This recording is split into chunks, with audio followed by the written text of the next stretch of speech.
Nowadays, it's not unusual for criticism of a kids' movie to be met with the response, "Yes, but it's not for people of your age, it's for kids."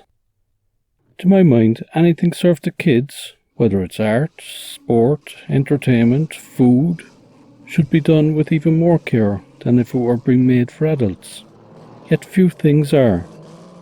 More and more is slopped up to children now, without any consideration of quality or of what it is saying to the subconscious young mind, other than it being offered as a distraction. There are few children's movies that give as much attention to detail as those for older audiences, and none more so than Chitty Chitty Bang Bang.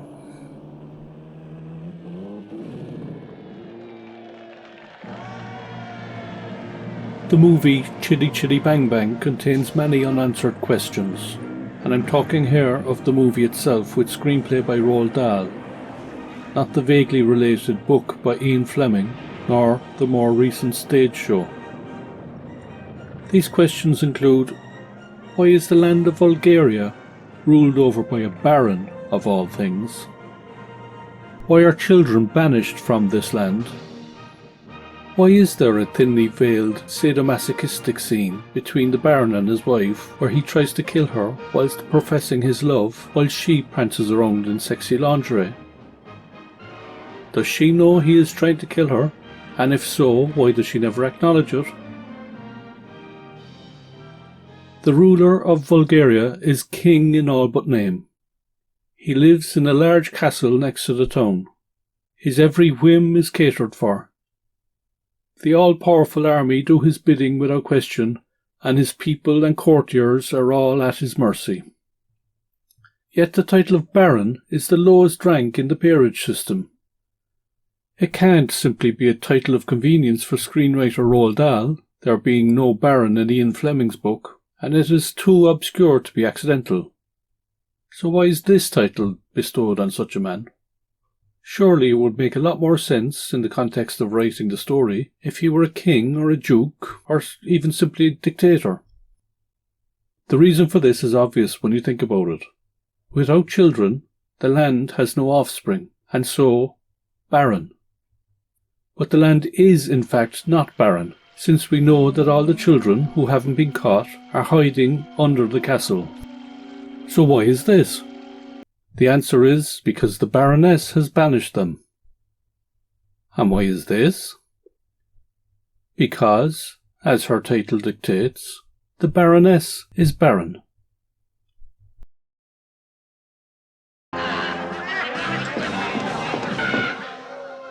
Oh, what a rotten birthday party. Never mind, my little Bumby.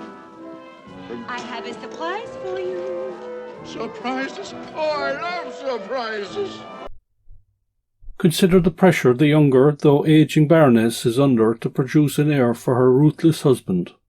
If she allows this man to come into daily contact with children, she would risk upsetting him, and her very existence would be at the mercy of this childish ruler.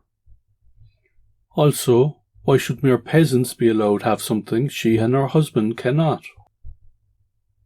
Is this not why the Baron is always trying to kill her? Why else would he be doing it? She obviously dotes on him, superficially at least. The two are devoted to each other, and she is quite beautiful, when not scowling. He professes his love to her, but secretly wants her dead. Still, she treats him like her own child, and lavishes care and attention on him above all else. And why shouldn't she? Her very future depends on pleasing him.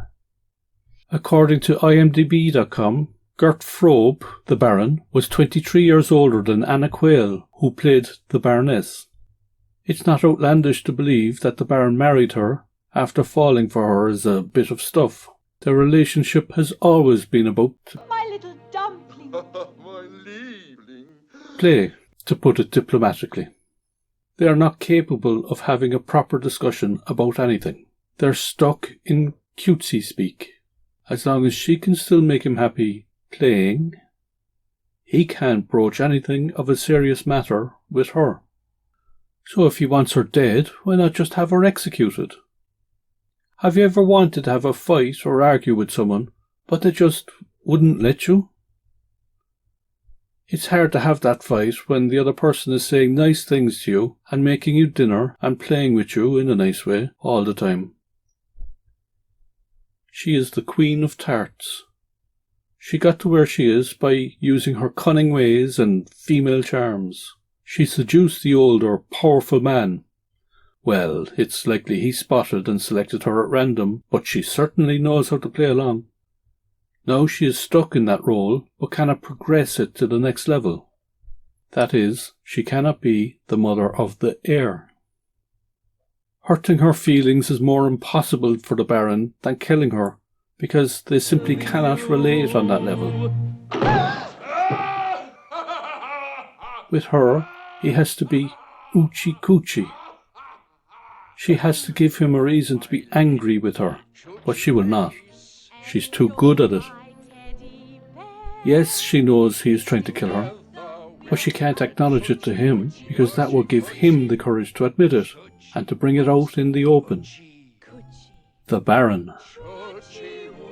Of course, the title suggests that the Baron himself is the Baron one, but this is no matter. A man such as he would still blame her, secretly. When the Baron grabs his gun to shoot his wife from the skies, he exclaims, Don't worry, little piece, I'll get you down. I've been waiting for this for 20 years. Hold on, my love. Are you still there? Still, the toy maker tells us the children have been hiding under the castle only for the last 5 years. What changed after 15 years for this oochie-coochie couple? Is it not possible that the ever more desperate Baroness sensed her husband's brooding for an heir and quickly banished all children to remove any thoughts of same from his mind? When you look at it this way, the Baroness is certainly misguided and cruel, but also a pitiful victim herself. The Baron, who heretofore may have been seen as an immature puppet of his spouse, is the clear villain, even though his childlike black and white thought processes might yet preclude us from imagining him as pure evil. And what then of the child catcher? I can smell him. If there is a character of pure evil in the land of Bulgaria, then it is surely the child catcher. Captain, I think we've got them. Lieutenant! You two men, break down this door, quick! Yes, sir! Quick! But why is he instinctively hated and feared by every child, old and young, who watches Chitty Chitty Bang Bang? Is it simply because he catches children in his net and hauls them off to the tower? This is certainly part of it, but still there is something else to this character, something clearly evil. The Baron and Baroness are self-centred, spoilt characters. Both are themselves, in separate ways, victims of circumstance. Only the child catcher does what he does by choice, or for special reward. But so too, only the child catcher clearly enjoys his position in life and extracts clear satisfaction from the role. Why does he wear a traditional undertaker's outfit? This outfit implies, without stating, that the child catcher kills the children he locks up. Even if you haven't previously considered such a thing, or find it distasteful to mention, to see an undertaker hop and skip and prance about is to know this man revels in death. And in this case, the death of infants. Children watching this movie know it at once. This is no mere lawman. He is the devil himself. Distasteful as it may be to further infer, though remember the land is called Bulgaria, I suggest the large hook and net that are the tools of his trade are symbols of the utterly unspeakable, evil methods he must have employed in dealing with new babies over the previous 5 years. For surely he must have had a lot of success in his role if his position is still held and feared by all. And all free today. Bulgaria and the Baron were carefully named.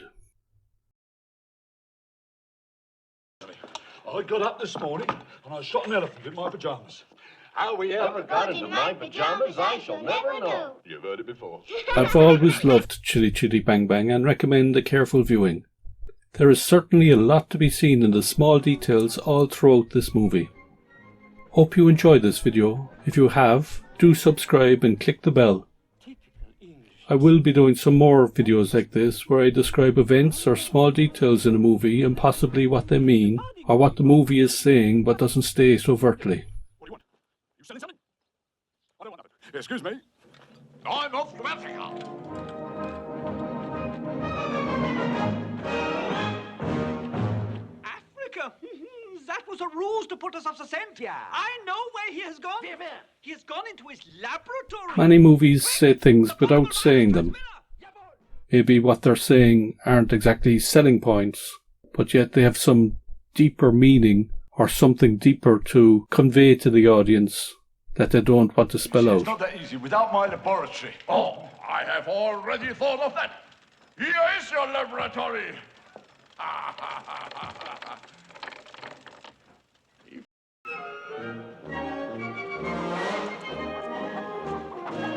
Good afternoon, miss.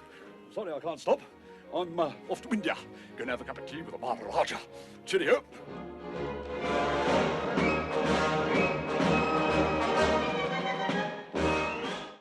If you succeed in making the car flute, I will make you Privy Councillor.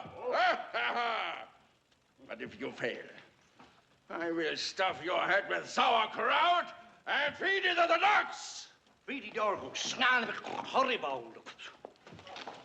You have got 24 hours. 24 hours and work it, nosy grindstone. I will be doing some more videos like this where I describe events or small details in a movie and possibly what they mean, or what the movie is saying but doesn't state overtly. I'm waiting for love's first kiss. You're the answer to my wishes. Oh, I'm so happy.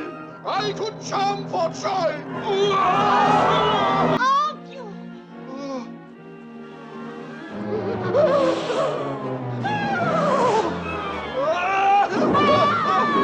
Oh, my crown! I lost my crown! Never mind, my little pumpkin. Here. Silence!